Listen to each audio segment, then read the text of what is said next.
Hello. Welcome to this spring's first Dean Speaker Series. We're so glad to have you here. Welcome. I'm Jenny Chapman. I'm the Haas School Dean. It is wonderful to see you all.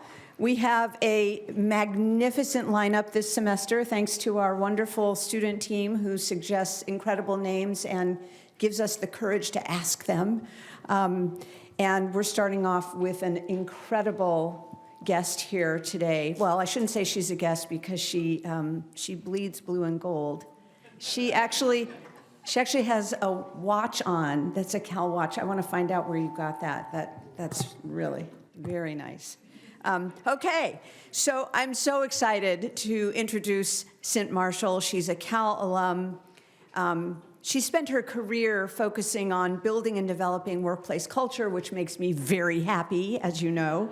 When she was CEO of the Dallas Mavericks, she led with authenticity and empathy to unite the organization, prioritizing diversity, equity, and inclusion, so much so that the Mavericks became a model for the NBA teams, winning the league's Inclusion Leadership Award twice, which is quite magnificent.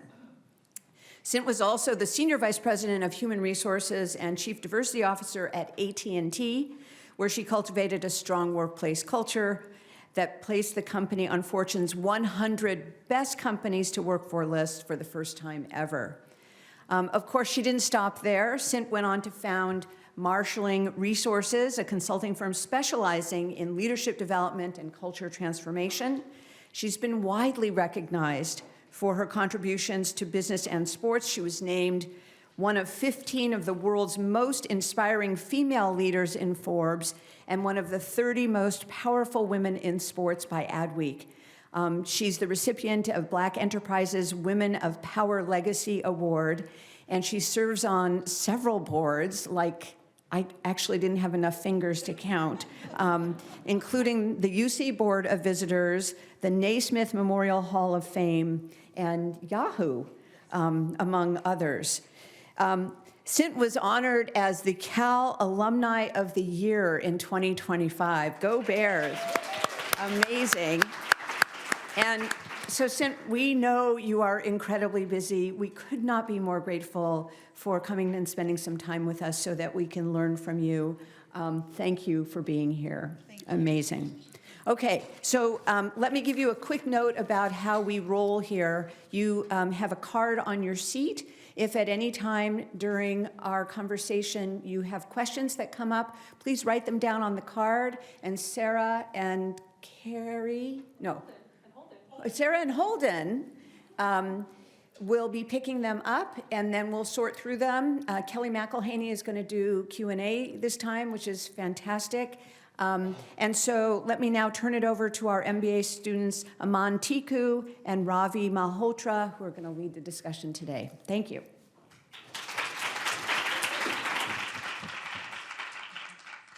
Great. So as the dean mentioned, my name is Aman Tiku. I'm a second year in the full-time MBA program, and we're super excited to have you here and be able to learn from your incredibly diverse experiences. I'm excited to be here. Thanks for inviting me. Thanks, sister. I love you. Yes, and I'll get you this watch.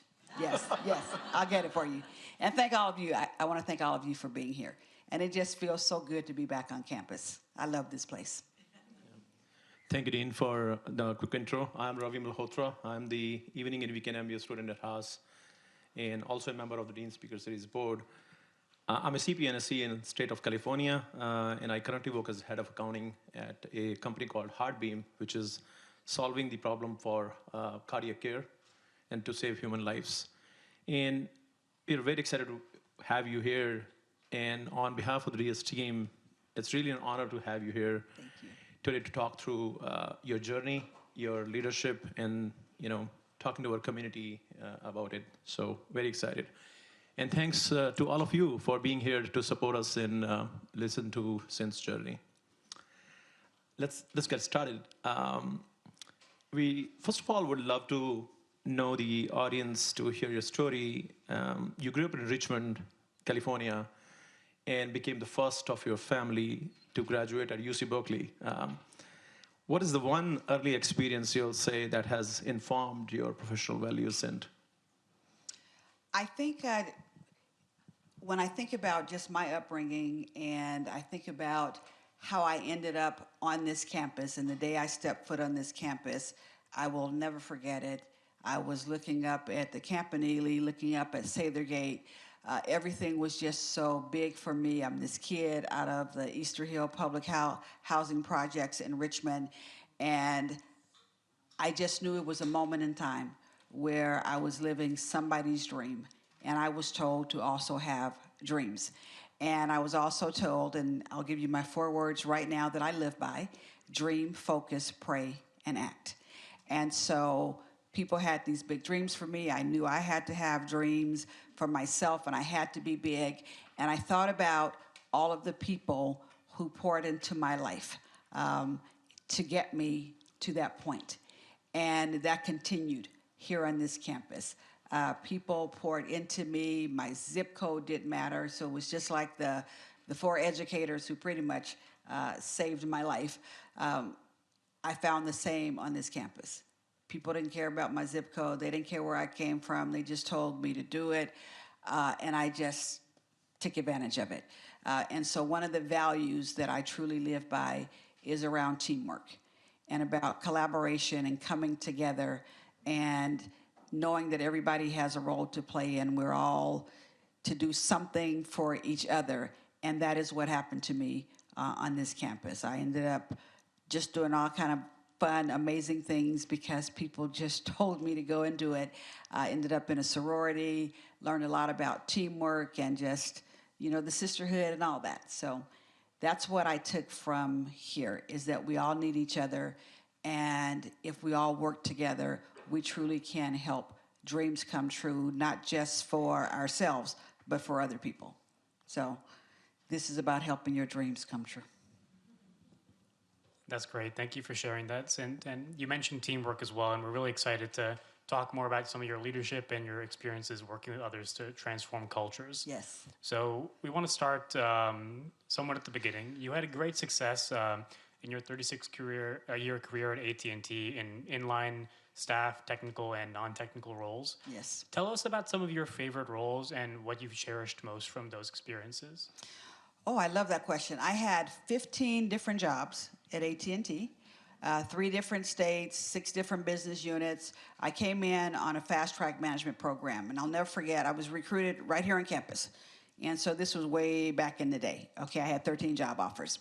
And I said, I want the job that pays me the most money because I want to help, my mom get out of the projects. I mean, she didn't need my help, but I wanted to. And I want a job where I can be the boss. Now, I'm 21 years old, okay? But I want to be a supervisor. And the reason I did, because for me, being the supervisor meant you could serve people. And so I knew at a very early age from my experiences growing up in leadership positions, my experience here, that leadership was about service. And so I wanted to serve. So I ended up accepting a job at AT&T in their fast-track management program.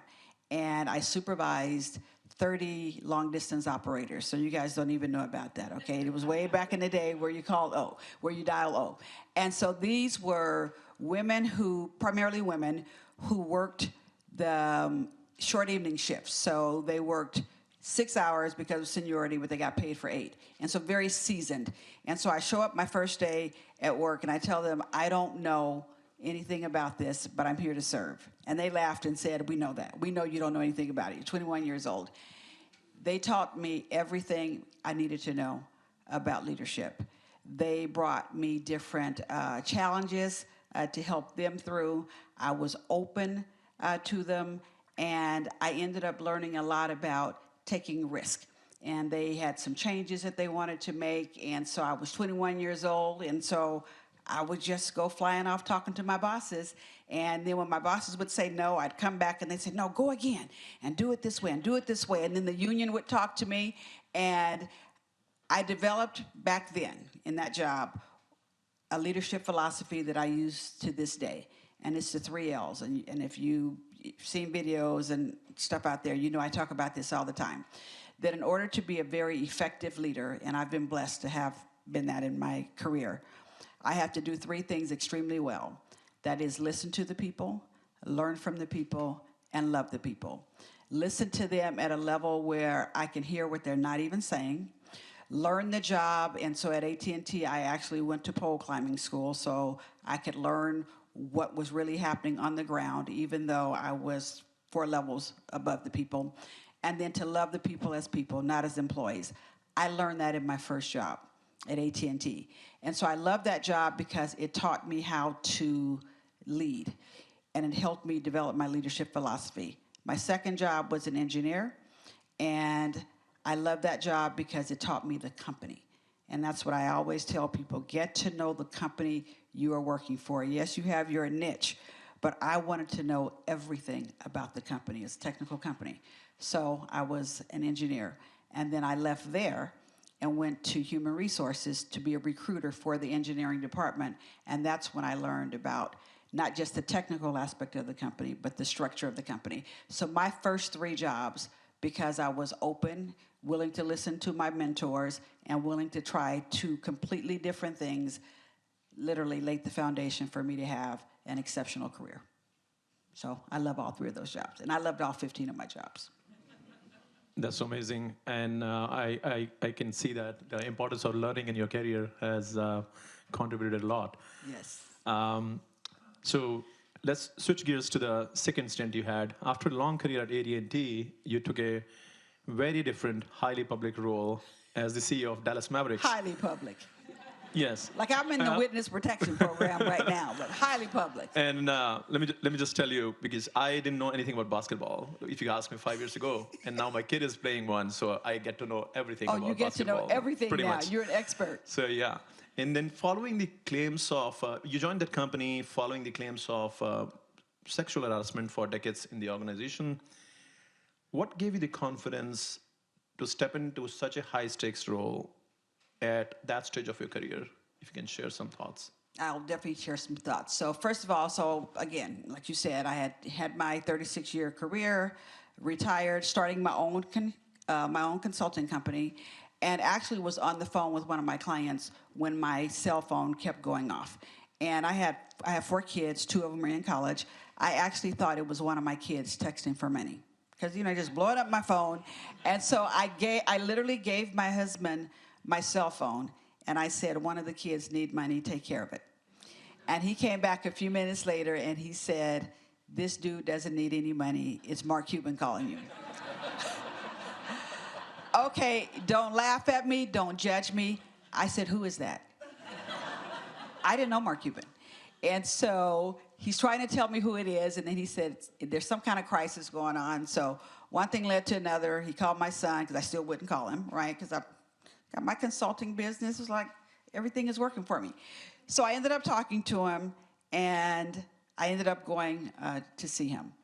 And in fact, I told him I could not come and see him when he wanted to talk to me, because I had a mammogram scheduled, and I had learned the hard way what happens when you don't take care of your medical business, because, of course, I'm a cancer survivor. So he said, well, I'll come out there. I'm like, no, you don't need to, come to the mammogram, okay? And, and he wasn't trying to. He was trying to make it easy for me. The Mavs were in a crisis, and someone had given him my name. And so when I ended up going to see him, on my way there, because preparation is huge, I read the article, and I had my husband read the article. And by the time I got to the building, I had actually decided I wasn't going to talk to him.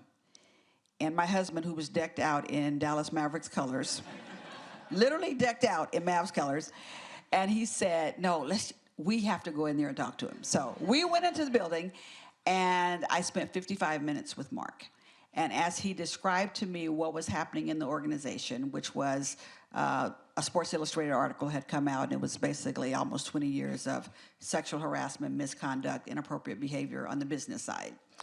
And the more he talked about it, and he described why he asked me to come and see him, that he needed a leader. I said, I don't know the business of basketball. I am a fan. In fact, when he called me, I actually had on Golden State Warriors sweats and a Cal Berkeley baseball cap, right? So, and my husband was like, you got to change clothes. So I said, I'm a fan, but I don't know the business of basketball. And he said, that's okay. We'll teach you the business of basketball. I need a leader. And the more he described what was happening in the building, the more I thought, okay, just maybe I will do this. So I told him I'd go home and pray about it. But 2 women stopped me as I was leaving his office and told me their stories. And as they're telling me their stories, they started crying and said, we think you can have an impact on us. And coincidentally, I had written a blog and posted it that morning called Impact.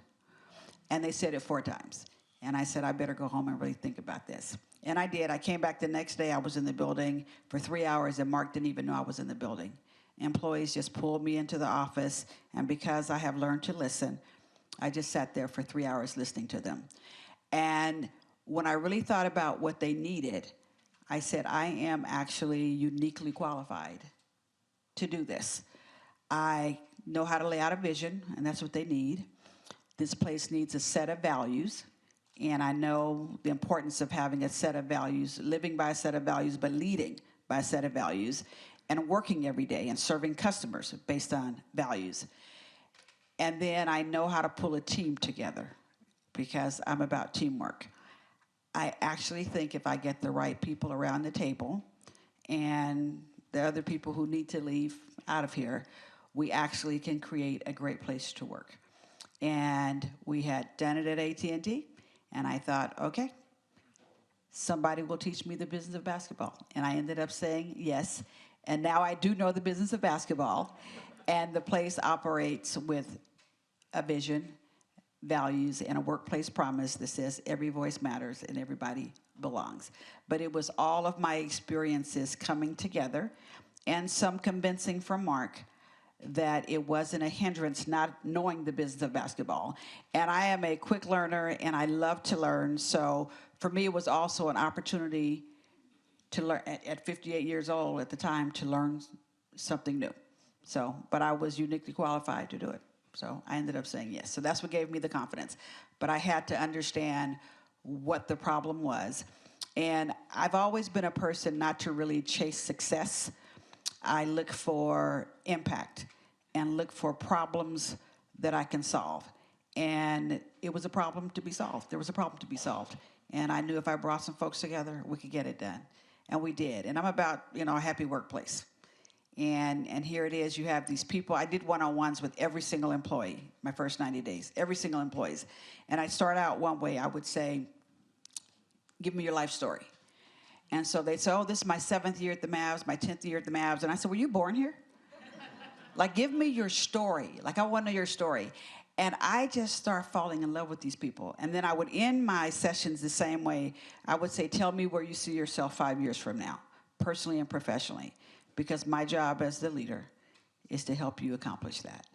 And the more I talked to these people, I just loved them. So then I remember calling in the women, the folks who I brought in with me, and I said, I love these people. And they deserve a great place to work. They deserve a great career in sports and entertainment the way we had a great career in communications. And I just asked my team, are you all in? Don't do it for me. Do it for them. And so they were all in, and we put together a 100-day plan, and we got it done. Yeah, that's the story. It was that simple. Yes. Thank you for sharing the really moving story about the cultural transformation at the Mavericks. You've been previously named as one of the most powerful women in the sports business. And that's what they say. And you mentioned before you didn't know much about the basketball side of business, right? What have you found intriguing about the industry in your years of experience while there? And what do you think it takes to be successful in the business side of sports? Love that. I truly love our industry. Number one, because I think it is the great unifier. Sports brings people together. You go to a game, you go to an outing, and it doesn't matter people's political beliefs, their socioeconomic stats. I mean, none of that matters. People are cheering for the same team. And so I love that about our industry. And so, and then we get a chance to take that unity and do something special with it in the community and otherwise. So I love that. What I also love about it is just what it brings in terms of skill sets, just the teamwork, the discipline, the desire to win, knowing how to lose gracefully, all of that. I also like the fact that it is truly a business. And I'm a corporate person, so I'm about profit and loss. And some people will say, oh, yes, well, to own a team is just somebody's hobby. Well, if I'm running it, it's a business, because it is a business, and it was a $4 billion business. And so I love that we get a chance to run a business, but also have fun. It's a lot of work, a lot of games, a lot of stuff that goes into it, but it's fun. What I also love about it, and this is what I did not truly know, is the ecosystem.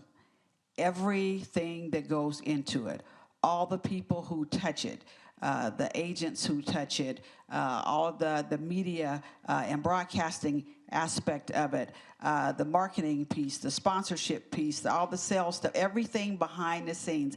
I had no idea all of that happened for these players to hit the court. So I love all the diversity of it from the standpoint of all the different piece parts, and as a leader, how you have to bring that whole ecosystem together to be profitable, but then also to win.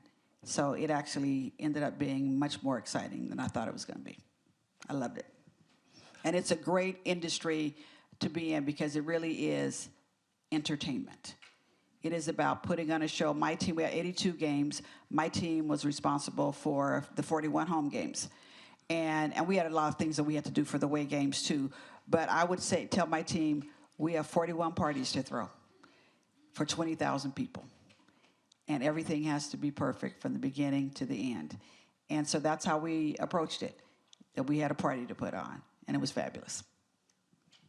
That's so amazing. Like throwing one party for a big family or something is challenging. I think doing that for a, I can imagine like the way you put in, it's pretty interesting. And like you have a lot that. of, you have a lot of metrics. So you're trying to figure out, okay, you need the place full, because you got to make money. Okay, Yep. so you're looking at the drop count, who's showing up, how do you get them there, all of that, and then you have something hit like COVID, where you can't bring people into the arena, but you still have to make money.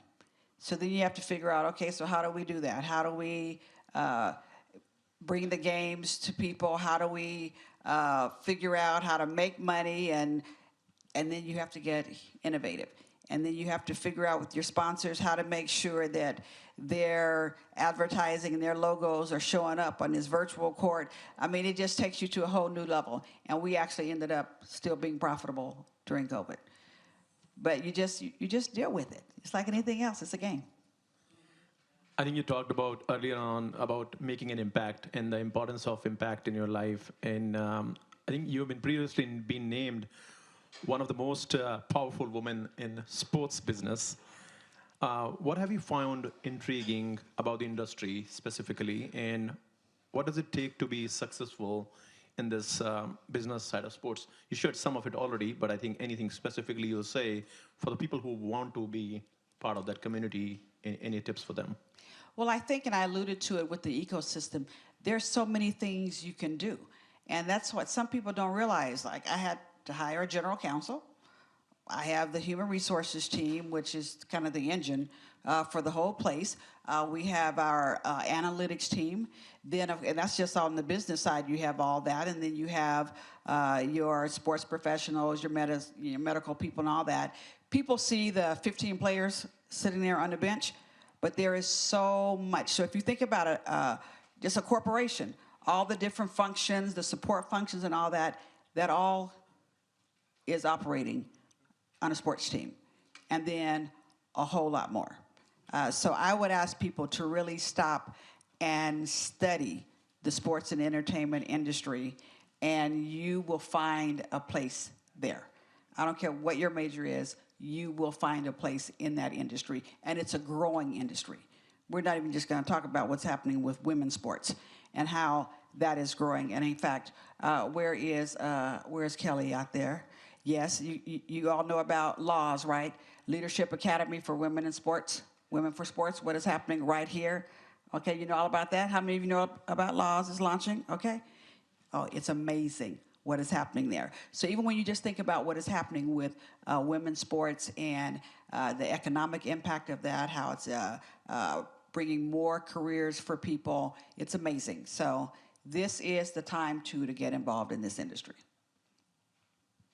Great, yeah, and on the the industry point as well, I think it's important for everybody in the audience also to learn that you were the first Black female CEO in NBA history, and so we are really also curious to understand how you navigated the pressure of being in that role, knowing that your leadership could inevitably be scrutinized differently compared to others.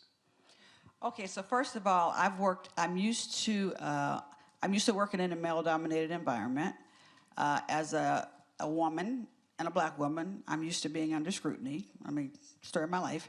I didn't know that I was the first Black female CEO of an NBA team until Craig Melvin from the Today Show actually told me in an interview.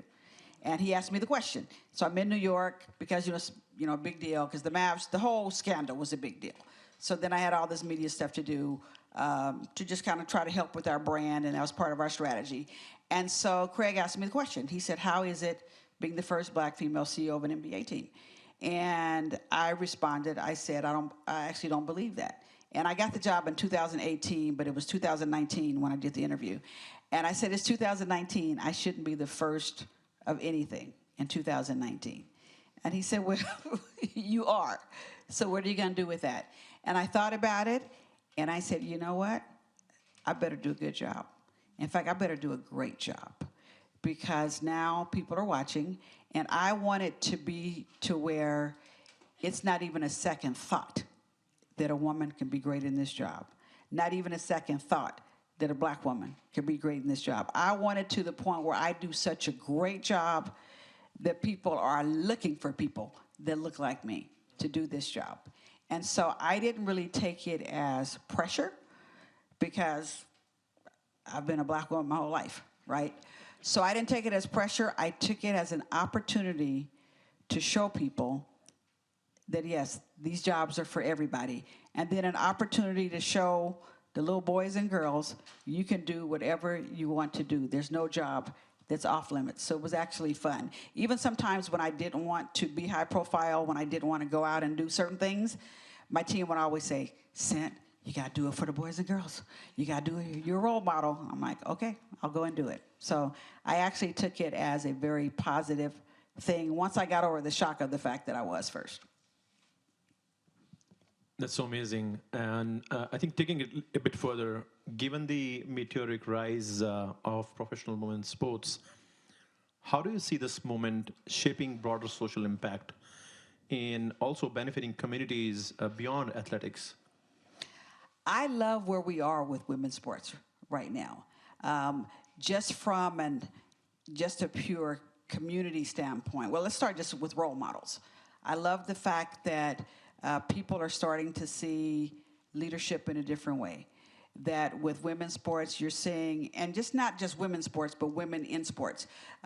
You're seeing leaders that, come out and they look different. And so that's something we want our kids to see, because we want people to aspire for these positions. So when you see women in these leadership positions, you see women playing these sports, these young girls know, okay, I can do that. So I like that just from a pure responsibility standpoint, from a representation standpoint. What I also love about what's happening with women's sports is just the economics of it all. I mean, this is a time where people are investing. I mean, I'm actually on a board, Aerial Investments, so project level, where we just announced a fund around women in sports. I love the money that is going into this and how women and others will basically benefit from that. So to invest, we all know this, to invest in a girl, to invest in a woman is an investment in society. We know that. We know the role that women and girls play in society. And to see that we're taking that to a whole new level when it comes to sports is exciting, very exciting to me. And then the opportunities that it's giving people, people who are in the pipeline right now, who are sitting out here, who decide, you know what, I want to own a team. I tell people, don't just stop at the CEO, own the team.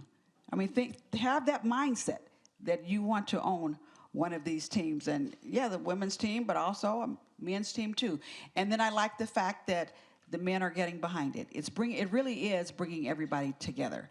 which I also look for that too, the fact that it's really promoting inclusion. So, and then it's another opportunity to have those teams also invest in the community.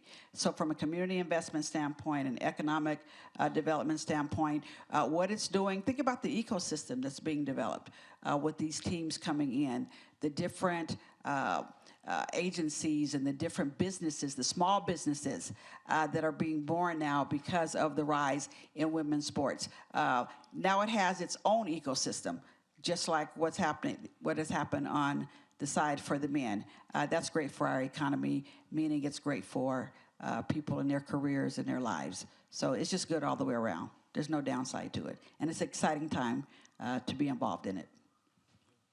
That's awesome. Yeah. On the career advice side of things, obviously your career has remarkable longevity and reinvention over time.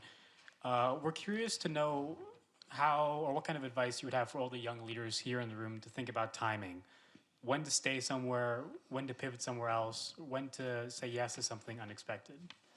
What I would say, and I have been the beneficiary of having people pour into my life to tell me to always stay open. And that's what I will tell all of you, to stay open to the possibilities. I never had it on my list that I was going to be the CEO of an NBA team. I just got a call. But I was open and I was ready to do it.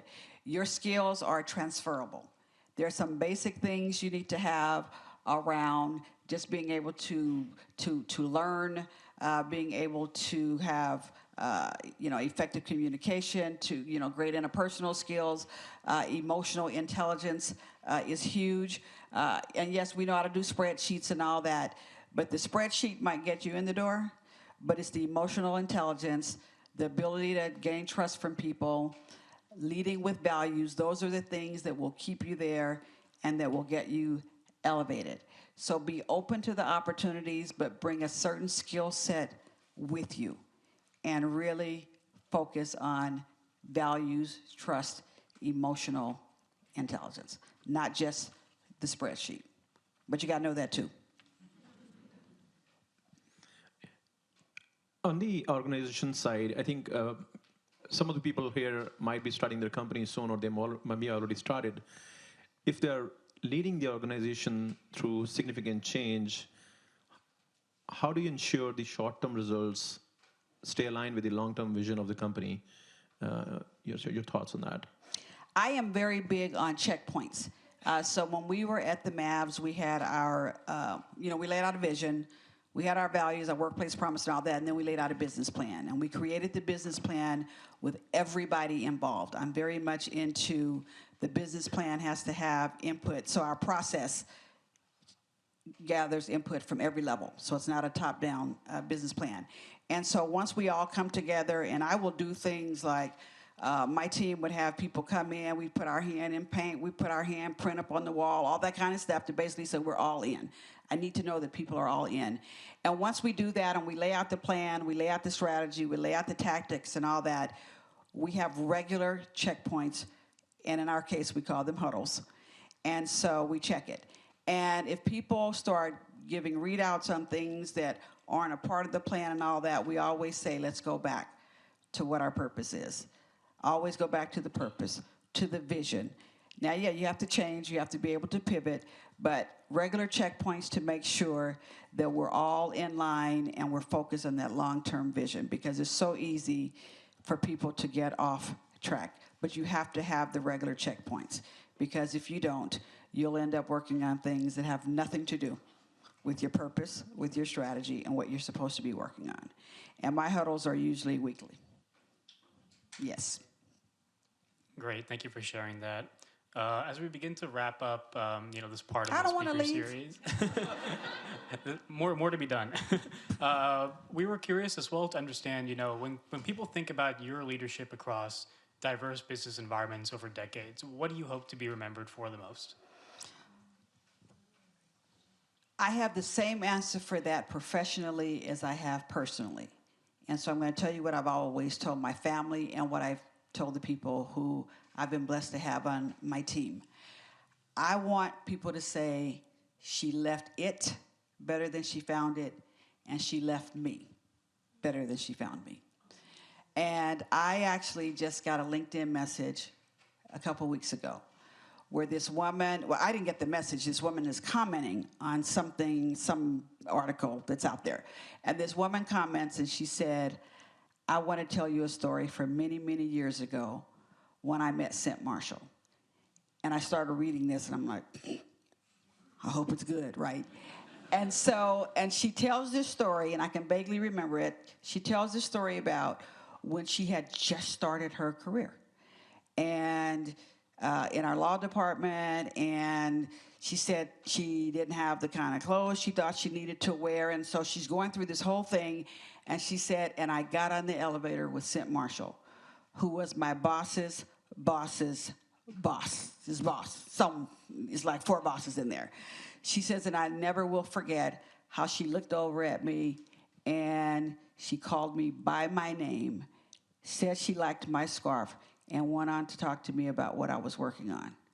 She says, and then she saw me again and did the same thing, and I realized she actually knew me and cared about me.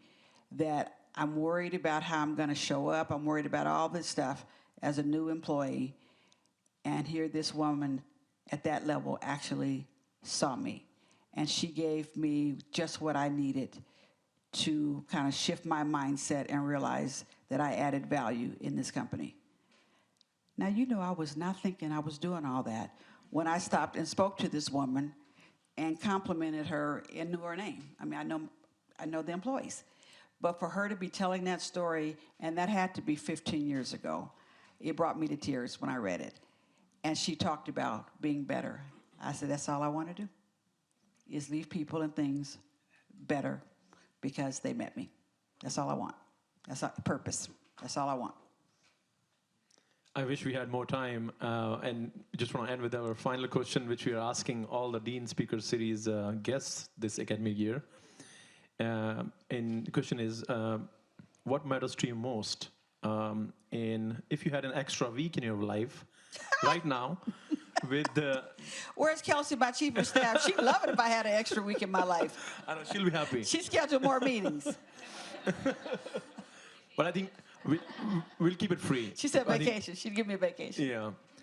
And let's assume you have an extra week with nothing on there and nobody's going to grab that time from your chief of staff team, with no specific responsibilities or obligations. What would you do with that time and why? I actually know exactly what I would do with that time. Okay, so I have this vision, and it has nothing to do with work. I'm a big advocate for children who need permanence and stability. All 4 of my kids are adopted out of foster care. And so I have this vision, and it's based on 2 books that I read before, Bring on the Blessings and Hope Meadows. And I want these villages set up for kids who are quote unquote unadoptable, so it's usually like the preteens and the teenagers. And then there are people who want to love them. People like the people who loved up on me, teachers. I mean, I love educators. I just truly think educators are the best people on the planet, okay? Because they don't get paid a whole lot of money, but they are pouring into you and investing in you. And so I would get educators, social workers, people who just want to pour into these kids and who haven't given up on them. And I would create these communities and these villages where instead of people in the system giving up on the kids, they'd have communities to live in so that they could thrive. And I would start that in California, North Carolina, and Texas, so the 3 places I've lived, and then we would scale it.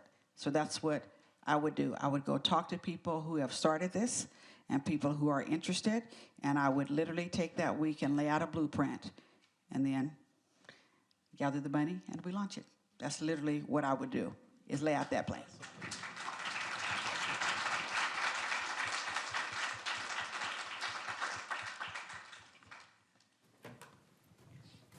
So I get to pick the best questions from you all, which is a lot of fun.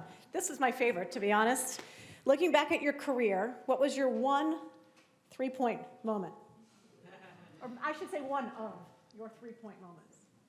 One of my 3-point moments is when we got the call from the Great Place to Work organization, and actually they're headquartered right here in the San Francisco Bay Area, when we got the call saying that AT&T had made Fortune's 100 Best Places to Work list for the first time ever in the history of the company because of the work that we did and the team that I pulled together once we actually decided to focus on employee feedback and stop ignoring what the employees were telling us and got serious about taking care of our people.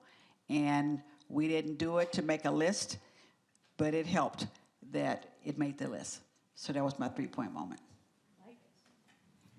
You mentioned this word a lot. Loving people as people seems to be something we see less and less of today.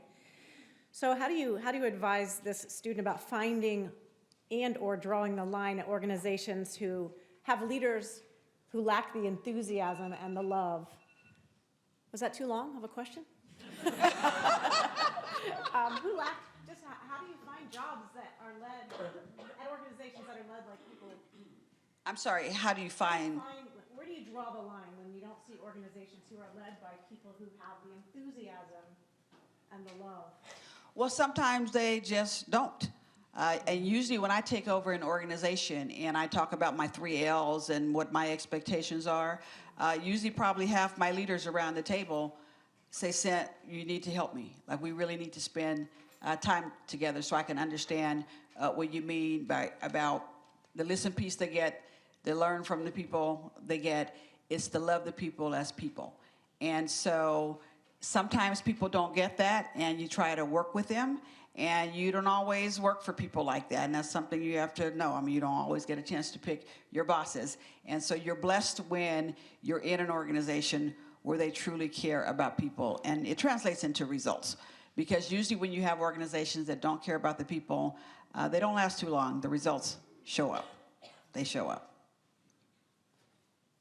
Following up to your Mavericks story, how did you create a team? So when you went into the Mavericks, how did you create your team? Were they internal? Were they external? And what did you look for in the people? Okay, it's a mix, and I always, no matter where I am, I have something that I always have the HR person, my lead HR person keep, is I call the moving and shaking and moving around report, because I believe that people need opportunities. So I brought some people in with me, obviously, because I had to. I had to bring in a chief human resources officer. I had to bring in a chief ethics officer. They didn't have a general counsel, so I had to bring that in. So some jobs I had to bring in, my own chief of staff. And then I got a chance to meet people to see, okay, who are the high potentials here? Who has an opportunity to kind of rise? Even though it's a crazy situation, something good always comes out of a crazy situation. So who has the opportunity to rise? So we did promote some people. And then, of course, I had to bring in some others. We did some lateral moves. And I'm always very aware. I am like 100% obsessed with making sure everybody is getting opportunity. Because I truly believe that the people who are in there working hard, you need a pipeline, and they need to be able to see opportunities in there. So it wasn't just that we kind of gutted everybody and brought in new people. I did have to escort the people out who had engaged in misconduct. So it was a fair amount of exits at the beginning, but then other people kind of came up, which was great. So it was all of it. It was a mixture of promotions, laterals, bringing people in from the outside. It was all of it, which was great. So I have 3 questions left. This kind of follows on. It's great with your leadership being as kind as and intentional as it has been. How do you maintain that when you grow from 5 to 10 to much larger cultures that you've created? What's been your experience balancing culture with leadership growth? It's all of it. It is actually it's the foundation.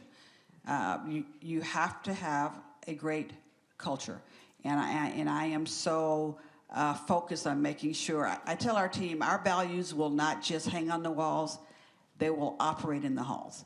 And those values are, they spell crafts: character, respect, authenticity, fairness, teamwork, and safety, both physical and emotional safety. We hire by that. We live by that. We lay out a business plan by that. All of our actions are done that way. And I love it when you hear employees start to call things out, saying, I don't know if that's emotionally safe. Or saying, I don't know if that reflects, integrity. You want more of that. As you grow, you have to have that, or you will not grow effectively. So it's not one or the other. You don't sacrifice culture because you're trying to get results. Culture will help you get the results. This is probably a follow-on to that, and I promise this is not my handwriting. Do you believe inclusive-driven cultures can be a competitive advantage in business and professional sports? Or are there times when professional pressures kick out the inclusive part of it? No, I'm all about inclusion, and you know that. I mean, you know that. And what I tell people is, and I actually have spent a lot of time helping people understand the difference between diversity and inclusion. And diversity is, it's the ingredients, okay?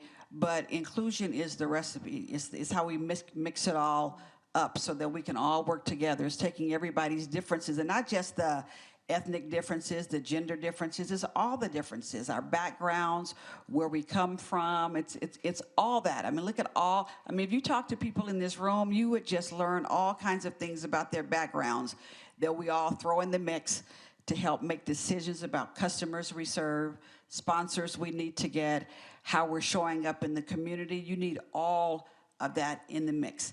And you need to hear from all of that in order to have a successful business. So it's all about inclusion. Everything is about inclusion. And Cynt, you know that this is my favorite Cynt question. Being in a leadership position at such a young age, did you ever face skepticism or have people underestimate you due to your age? All the time. All the time. And I tell people, I used to think it was a blessing to be young, gifted, and black, okay? But not everybody saw it that way. And so, yes, I did have a lot of situations that we don't even have time to talk about where people questioned me because I was so young. But then once they saw that I wasn't arrogant, that I was open to learning, that I was there, especially as a leader, to serve them, it was amazing how people would rally around me. And then, I literally had people on my team, all older than me, who were pushing me to get promoted. And I never went for a promotion in my entire professional career. I never sought a promotion. In fact, I turned down 4 of them in my career because there was something else I wanted to learn in the business. But people would come to me with jobs. My team members, older than me, would push me because they wanted to see me elevated. They wanted to see me with more responsibility because of the kind of leader that I was. So early in my career, some people didn't like it. As they got to know me, it actually worked out okay. Well, Cynt, thank you so much. I didn't introduce myself. My name is Kelly McElhaney, and I founded the Center for Equity, Gender, and Leadership and on professional faculty here. But just some themes. I'm really lucky that I get to spend time with Cynt. She talked about the boards she serves on. She serves on Kelly McElhaney's personal board of directors. She didn't mention it because the pay is still really low, but maybe someday. But pour into people is something that I really resonated that you said, Cynt. The listen to, learn from, and love the people. I love that you talk about we with you and Kenny. It's all the way through your book. Kenny is just as much a part of this book as Cynt is. Impact over chasing success, looking for problems to solve. The question, give me your story. I teach a course around storytelling, origin, leadership story. It's so powerful, and the fact that she remembers this, that is the sort of leadership stuff that sticks with people. Always stay open, but my favorite part of this book, it's pretty daunting. I know I'm supposed to say at the microphone. To wear red shoes on Berkeley's campus, but Cynt came into my class on women and leadership about 10 or 11 years ago and told the red shoe story, which was that at some stage during her career, she was told to take down her braids. I love that you used the word blessed so much today. She was told not to use the word blessed in her work language and not to wear her red shoes. And she told the story in my undergrad course. And just a year ago, I shared with Cynt, I had one of the women that was in that class, a woman of color, who came back to a Haas event and said, I will never forget you bringing, I thought she was going to say me, but it was not. It was bringing Cynt Marshall into class and telling the red shoe story, and I looked down and the woman had red shoes on. Aww. So thank you so much. And that's her book. Thank you, Cynt.